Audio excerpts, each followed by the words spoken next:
আজি মাতৃ দিৱসৰ উপলক্ষে কবিতাটো স্পেচিয়েলি মোৰ মাৰ কাৰণে লিখা হৈছে।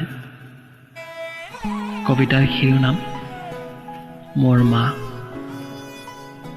কণ্ঠ সুচিব্ৰত বৈশ্য, আবৃত্তি সুচিব্ৰত বৈশ্য।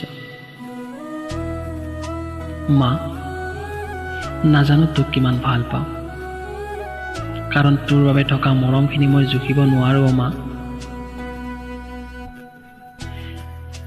আজি পৃথিৱীখন দেখিছোঁ একমাত্ৰ তোমাৰ কাৰণে। মা, ভাল পাওঁ মা তোক।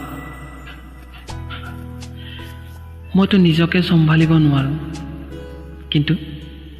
কিন্তু তই কেনেকৈ গোটেই ঘৰখন চম্ভালি লওঁ। মোক টোপনিৰ পৰা সাৰ পোৱাবলৈ পত্ৰিক পোৱাতে উঠ।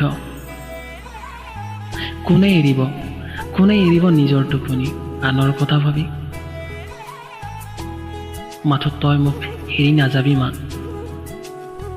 মোৰ গা বেয়া হ'লে তই কেনেকৈ অনুভৱ কৰি লওঁ, আৰু বেদনাখিনি নৰিয়াত পৰিলে উজাগৰে পাৰ কৰ।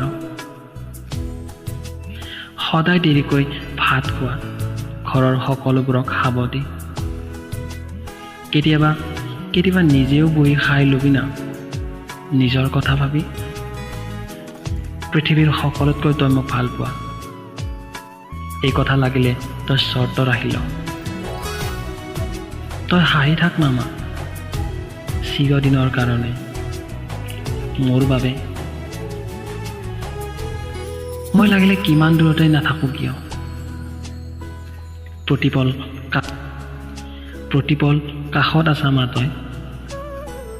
ভাল পা মা তোক।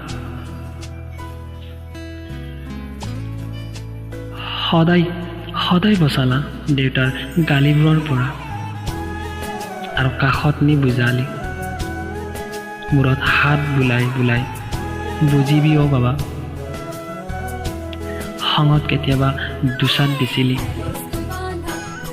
মোৰ চকু পানী দেখি তয়ো কান্দিছিলি। তাৰ বাবে হয়তো কিছুমান বদমাছি দেখিও নেদেখাৰ ভাও ধৰিছিলি। হয়তো তই নিজেও নাজানা তই কিমান ভাল আছিলি, কিমান যে খং ৰাগ অভিমান কৰিছিল।